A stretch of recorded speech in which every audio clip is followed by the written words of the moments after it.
Hey everybody, welcome back to my video. This is Chris. Thanks so much for stopping by the channel. Thanks for rocking with me. Thank you for subscribing. So we've been talking a little bit about dividend investing and Bitcoin, which is pretty much what we're going to be doing on this channel. And I appreciate those of you that have been watching the video so far. It really lets me know that we're doing something right and we're giving you guys some knowledge that could be helping you in your personal life. So today, I want to go back a little bit, and I've been just thinking, like, what would I be telling my 20-year-old self, my 18-year-old self, about investing and finances and stuff like that that I've learned over the years that I really want young folk to know, especially like if this is going to be good for anybody of any age, any investor of any age. But I wanted to particularly reach out to like the young investor and those just getting started on their investing journey and really give them some pointers to help build a strong foundation in your finances. So definitely one of the most important things that you can do, one of the most things that gives you the most peace, one of the most things that is like the biggest backstop of your financial life would be to build an emergency fund.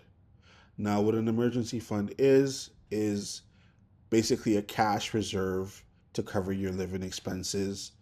So should an emergency arise, hence the name an emergency fund. Now, emergency is only things that are really emergencies, like that was not planned, that come out of nowhere, that just hit you from left field that you were not ready for. Also, and it kind of depends on where you are on your financial journey, what you would kind of want to put into an emergency fund, because an emergency fund could technically be unforeseen car problems or car issues is usually one of the main things that can derail some of us. Things that break around your house, emergency medical procedures, whatever it may be. Those things you kind of know are inevitable. And once you get to a certain amount of margin in your life where there's excess, where you're not just paycheck to paycheck, you can start adding line items for these things into your budget and have a fund for them, like a dental fund or a emergency medical fund or a car maintenance emergency fund or a car sinking fund. Those are things that kind of are going to come along eventually, but at the start of your journey, especially if you don't have a lot of margin, you may not be able to budget these things in because it would just spread you way too thin. So this is things that you would put into emergency fund category. Now, emergency fund is you would want to save up 3 to 6 months of your living expenses. So you should be budgeting. That might be something that we can talk about on another video, but you should be budgeting to know how much income you have and how much money you're spending every month.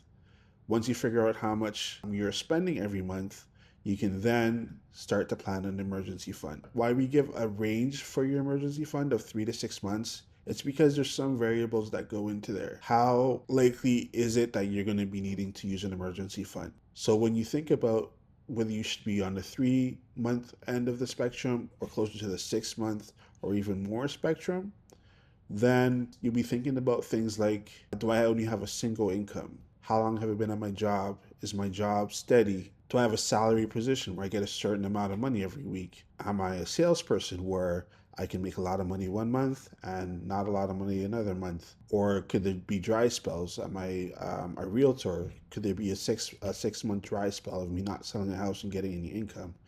These kind of things those are the kind of things that you want to talk about. Do you have multiple streams of income so that if one or two income streams fail or go away, are you still going to be good for a long time? You know what I mean? You want to think about all of these things when you're thinking about how much money you should set aside in your emergency fund. Now, an emergency fund is, again, it's a building block to your financial success because what it does is it just protects you against life. And especially when you're starting to invest, the last thing you want to do is have an emergency come up and you don't have a cash to settle the emergency. And then you end up selling your investments to make up for the emergency, thus hurting your income and your saving and your income and your investment goals. So again, when you're thinking of your emergency fund, you want to look at all of those things and decide if you want a smaller emergency fund, if you want a better emergency fund. I can tell you You sleep a whole lot better when you have an emergency fund. Knowing that if anything were to happen to you, you can live for like 3 months or more without even having to worry about paycheck. It lets you sleep soundly at night, I can tell you that. It lets you sleep very, very well. I am rebuilding my emergency fund as an example right now. And at first, I used to think you should probably build all of your emergency fund up before you start investing. But I think that's another thing that you can consider when you're building your emergency fund. How many streams of income do you have? If you were not able to work today, how long can you survive? Are your incomes passive or mostly passive, whether you're going to keep coming in, whether you're doing them or not? So if you're at that end of the spectrum, then yes, you can kind of go closer to the 3 months of living expenses. Should you build up all of your emergency fund before you start investing, or should you build your emergency fund while you're investing? So if you have the multiple streams of income, you know that you're probably going to be leaning towards the lower end of the spectrum, where the 3 months is going to be your emergency fund, even if it's a little bit higher, the 4 or 5 months. But you know you have multiple streams of income. If you were to stop working again today, you already have passive income coming in. Another spouse is working, that kind of thing. Then you can build your emergency fund while you're investing. It depends on, again, on how much margin you have. Can you build your emergency fund within a year while investing at the same time? I say if it's going to take you more than 12 months to 18 months to fully fund your emergency fund, you should dedicate more of your resources to that. But if you can build your emergency fund within the 12 months, then I don't see why you should not, still work on your investing goals in the meantime. That's just my take on it. And again, everybody's situation is different, so you can build it the way you would like. This is definitely something that I would recommend for everybody to do. Another thing that you want to consider when you have your emergency fund is where you're going to keep your emergency fund. Do you just leave it in your checking or savings account? Do you use it to pay off your credit card so that you can just use your credit card in an emergency? Do you keep it in a high yield savings account? Uh, do you invest it? These are all questions that all, again, kind of depend on your personal financial situation. Personally, what I would do with the emergency fund is keep it in a high yield savings account. So there's accounts out there where you can get 3, 4, 5% interest just for holding your money in the account. This way, should an emergency arise, your money is fully liquid. You can get access to it immediately. You're not having to cash anything out, wait for settlements or any transactions to settle before you can have access to that cash. That is my preferential way of keeping it. Now, some people may want to have part of their emergency fund maybe invested in something that's going to give them a little bit more of a return that's still really liquid. That's up to each individual how they want to do that. And again, just depends on everybody's situation. Being a Bitcoiner, I always think, why don't I just throw my whole emergency fund into Bitcoin, let it grow at astronomical rate? But we know Bitcoin is subject to major drawdowns. It can drop 20, 30, 40, 50, 60, 70%, 80% in no time.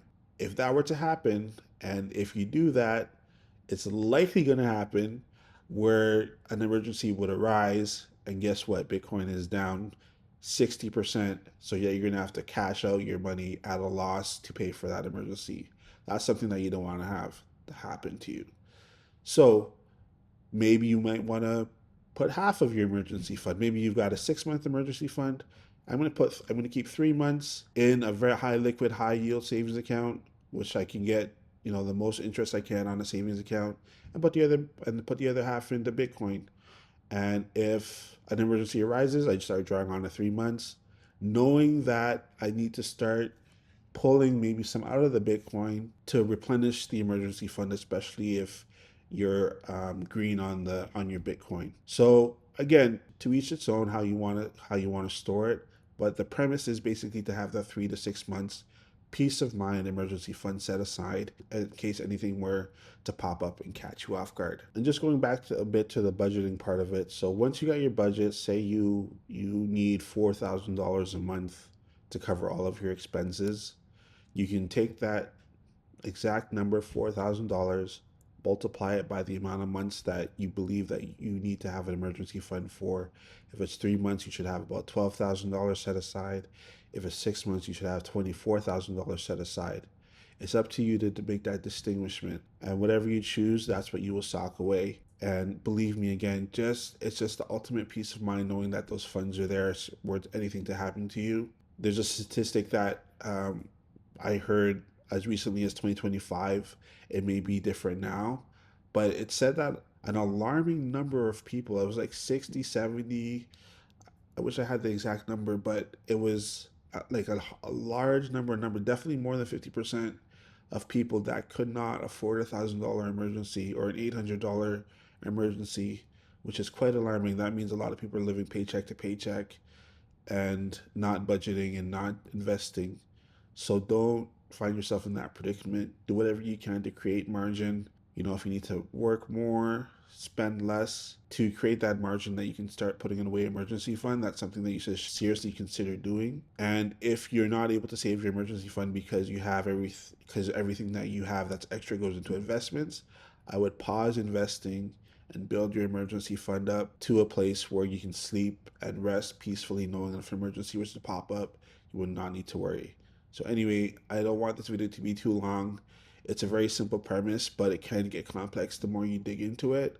But just foundationally, 3 to 6 months stored. Recommendation is into a high yield savings account where it's FDIC insured or it's usually insured by the government up to a certain amount. That's total peace of mind. I appreciate you for tuning into this video. Give me a thumbs up if it was helpful for you, and we'll see you on the next video.